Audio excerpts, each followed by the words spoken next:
All right. What's up, everybody? My people in Manhattan, the Boogie Down Bronx, Queens, all the way out to Staten Island, my homeborough, Brooklyn. Back at with another video, and this is going to be on Shaquille O'Neal's legendary 2000 playoff run. I mean, the numbers Shaq put up and the dominance that he displayed throughout the series, throughout the entire postseason and the NBA Finals was just incredible, man. I mean, Shaq's 2000 postseason and regular season, he had one of the best all-around seasons in NBA history, man, for an individual player. Like Shaquille O'Neal, I think Shaq's starting to become a bit underrated because most people look at him as, this big clown on TNT. They're always saying, I got 4 rings, Chuck, 3 finals MVP, Chuck. What'd you win, Chuck? Google me, Chuck. He's known for being petty and nitpicking. He's known for his general commercials and the gold bond and icy hot and all that shit. Look, all that stuff's cool in that printer commercial he's got. But you could make the case that he was arguably the most dominant player in NBA history and the greatest center in NBA history. Now, for me, when people in real time ask me who's in my top 5, I always say Shaquille O'Neal's in my top 5. But I must admit, I struggle between him, Bill Russell, and Kareem Abdul-Jabbar in terms of who ranks higher and who I have as the greatest center in NBA history. Wilt Chamberlain, look, averaging 37 as a rookie, averaging 50 points for a season, averaging 25 boards for a season. All that's cool. All that's extremely impressive. Not trying to take anything away from Wilt Chamberlain, but he was 2-4 in the finals. 2-4, and he's 1-7 all time against Bill Russell in the postseason. Like, I can't put Wilt ahead of Bill Russell knowing Bill Russell dogged him that many times in the playoffs. And don't give me that shit, Bill Russell had better teams. Wilt played with Hall of Famers as well. So I don't want to hear none of that shit. That Bill Russell had better teams. And then Hakeem Olajuwon. Hakeem has 2 championships as well. Hakeem didn't do enough winning for me. But, pound for pound, to use a boxing term, I think Hakeem probably the best skilled center in NBA history, the most skilled ever. And I think he could probably dominate or dog Bill Russell, Kareem, Shaq, and Wilt. Well, we know he can dog Shaq. We know that for a fact. We have video evidence. But Shaquille O'Neal, currently, he ranks 4th on my all-time greatest players list behind, of course, Michael Jordan, Magic Johnson, and Bill Russell. But if someone says Shaq's the greatest center in NBA history, I really wouldn't argue with you, man. Because Shaq was just out of this world. And I'm going to show you in a minute. But anyway, let's get into this. Now, Shaq arrived in Los Angeles in the summer of 1996 after leaving Orlando Magic. If you want to know what happened with Shaq in Orlando, you can watch the great ESPN 30 for 30, This Magic Moment, on the rise and fall of the Shaq and Penny Orlando Magic. But they were a great team in Orlando. But anyway, Shaq went out to Los Angeles thanks to the great Jerry West. 1996 was also the year another future Lakers icon arrived there. The great Kobe Bean Bryant, rest in peace. And the duo Shaq and Kobe was formed. That 96-97 season, Shaq and Kobe won 56 games together. Okay, and got dusted by the Utah Jazz in the conference semifinals. I believe they lost in 5 games. Then the next year in 98, they faced the Utah Jazz again, this time in the conference finals, and they got swept. Like, damn. And then in 1999, they faced the San Antonio Spurs, their future rival, and got swept again. like, damn. Shaq, and Charles Barkley brought up this point. Bless me. Charles Barkley brought up this point. If you were a great player, Shaq, you shouldn't be getting swept. And then Shaq said, I can't do it by myself. I could win 3 finals MVPs by myself, though. I love inside the NBA. Who doesn't? But, that's a great point. Damn, Shaq kept getting swept. But anyway, it all came together in the 99-2000 season, and Shaquille O'Neal gave us one of the greatest individual seasons in NBA history. The man averaged 30 points a game, 14 rebounds a game, 4 assists a game, 3 blocks a game on 57% field goal shooting.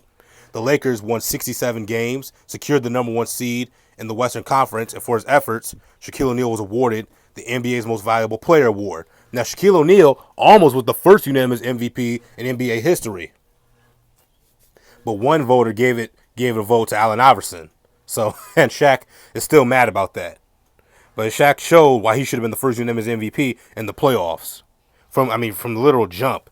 In game 1, in the first round against the Sacramento Kings, or Shaq will say Sacramento Queens, Shaq averaged 29.4 points a game, 17 rebounds a game, 3 assists a game, 3 blocks a game on 54% field goal shooting. His standout game to me was game 1 when he had 46 points, 17 boards, 1 assist, and 5 blocks. And I believe they won that series 3-1. For all you don't know, back then the first round was best 3 out of 5. So winning the series 3-1 was like winning 4-1 today. But they advanced to the second round where they faced the Jason Kidd New Jersey Nets. Or excuse me, the Jason Kidd Phoenix Suns, pardon me. Jason Kidd was still on Phoenix back then. And Shaq continued his dominance, averaging 30 points a game, 16 rebounds a game, 3 assists a game, 3 blocks a game, and 56% field goal shooting. His standout game to me was game 2 when he had 38 points, 20 rebounds, 3 assists, and 5 blocks. Do you guys hear these numbers I'm listing off to you? Shaq was a absolute monster, and once again, I think he's starting to become one of the more underrated players in NBA history. You know, mainly because he's known as a big clown now. But if you agree that Shaq's starting to become underrated, let me know in the comment section down below. But once again, Shaq, just listen to these numbers, man, and do yourself a favor. YouTube Shaquille O'Neal NBA career mixtape. I think it's like 4 minutes long or 5 minutes long. 5 minutes does not do that man's justice. Like that shit should have been at least 9-10 minutes long because this dude was off the chain. But anyway, the Lakers defeated the Phoenix Suns in 5 games, and they went on to the Western Conference Finals where they faced the Portland Trailblazers, a.k.a. the Portland Jailblazers. They had a young Zach Randolph and Rasheed Wallace. They had a Damon Stoudemire, old head Scottie Pippen, and Arvydas Sabonis. It was a rough, tough, hard grit series. You know, obviously they were known as the Jailblazers. They were tough, no bullshit, no nonsense team. And the series went 7 games. And Shaquille O'Neal averaged 26 points per game, 12 rebounds a game, 4 assists a game, and 2 blocks a game. And of course, we all know the iconic Game 7. But for me, Shaq's standout game of the series was Game 1. 41 points, 11 rebounds, 7 assists, and 5 blocks. And of course, we all know the iconic moment. You know, Bob Costas said, the Lakers by 2. Bryant to Shaq. Back from the brink of elimination to the brink of the NBA Finals. Kobe's iconic alley-oop to Shaq. You can hear Shaq, the iconic picture of Shaquille O'Neal running down the floor, doing the Superman pose. The Lakers won Game 7, and for the first time in, I believe, 9 years, the Lakers were going to the NBA Finals, seeking to win their first NBA championship since 1988. And where they faced the Indiana Pacers, led by, I believe, a 35-year-old Reggie Miller. Like, Reggie was up there in age. Mark Jackson's on that team. Jalen Rose is on that team. You know, I think Rick Smith is still on the team. The Davis brothers still on the team, you know.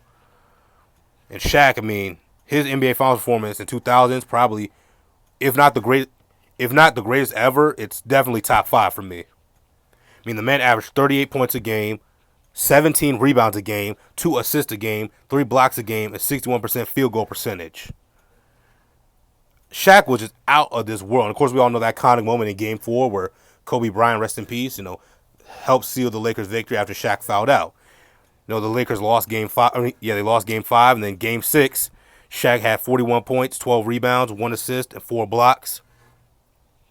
And the Lakers defeated the Indiana Pacers 116-111 in Game 6 and defeated them overall 4-2 to win their first NBA championship in 12 years and their first NBA championship in the Shaquille O'Neal era. You see that here, Kobe running up to Shaq, jumping each other's arm, embracing each other. Despite all the tension, all the reported beef between the two, they were able to put their shit aside for the greater good. You got to give them credit for that. And of course, Shaq was awarded the NBA Finals MVP, and like it's capping off one of the greatest seasons overall in NBA history. But tell me, what do you think in the comment section down below? Was Shaq's 2000 season the greatest season any player's ever had in NBA history? Is this the greatest postseason any NBA players had in NBA history? Do you agree Shaq's top 5? Is he the greatest center ever? Am I overrating him? Am I underrating him? Let me know in the comment section down below. I may do a video on it. Is Shaquille O'Neal underrated? I might do a video on that. I can't promise anything, but click the like button, subscribe, help Young Brother go on YouTube, and join me on my Patreon, donate to my Cash App, and I'll see you all.